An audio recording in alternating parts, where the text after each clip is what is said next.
Madagascar, c'est un projet qui est soutenu par le Secours catholique. Donc, tous les ans, les projets n'étaient pas forcément soutenus par le Secours catholique. Là, c'est un projet soutenu par le Secours catholique qui s'appelle le projet C'est potable. 56 686 arias. Le prix d'arias, si vous voulez, ça ressemble à 1 euro. Voilà. C'est-à-dire 22 euros. C'est le salaire moyen. Quand on a... Madagascar, l'île rouge. 4e plus grande île du monde. Superficie, 1,5 fois la France pour seulement 15 millions d'habitants. 18 ethnies différentes y cohabitent depuis des générations. Chacune d'elles a son identité propre, mais toutes se retrouvent autour d'un patrimoine commun, toutes sont partie prenante de la culture malgache. Au centre du pays, les hauts plateaux qui culminent à plus de 2000 mètres d'altitude en constituent, avec quelques 4 millions de mernes, la région la plus peuplée.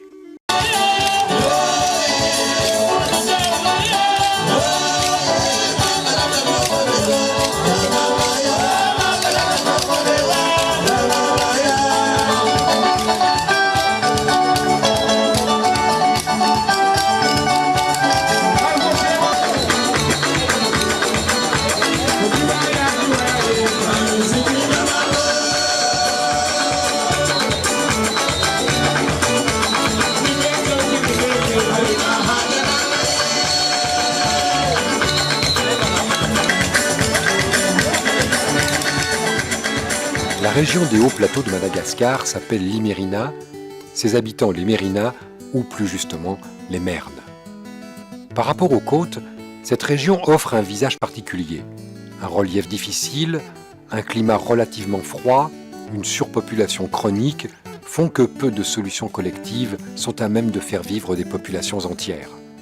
Malgré ces difficultés, avec une humilité et une inventivité parfois déconcertantes, les Mernes savent montrer, à qui sait la voir, une rare capacité d'adaptation. Pour ceux qui n'ont pas eu la chance d'hériter des ressources des rizières, l'inventivité, l'improvisation constituent en quelque sorte la matière première. On vit grâce aux rizières, vous savez. Ici, dans l'Imérina, le riz est à la base de tout.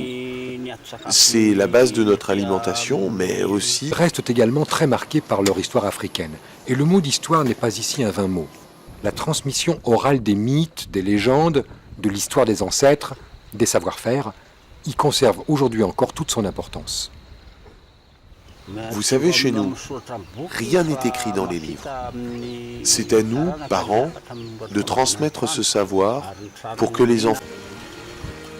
Même si elle se réalise de manière assez archaïque, l'exploitation des rizières constitue pour une grande partie de ces populations non seulement une tradition et un mode de vie, mais un véritable ciment social.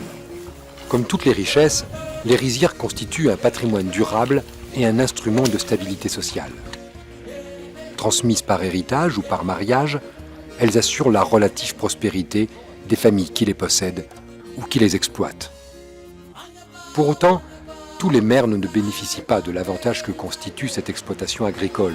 Nombre d'entre eux sont contraints à l'exode rural vers les plupart ne disposant ni d'une formation de base, ni d'un savoir-faire spécifique. Chacun d'eux doit chercher sa solution personnelle. Et c'est là que le génie propre des Mernes s'exprime avec le plus d'évidence. Leur capacité à saisir les opportunités les plus diverses, à recourir à des techniques pour lesquelles leur manque le plus souvent jusqu'aux outils de base.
international.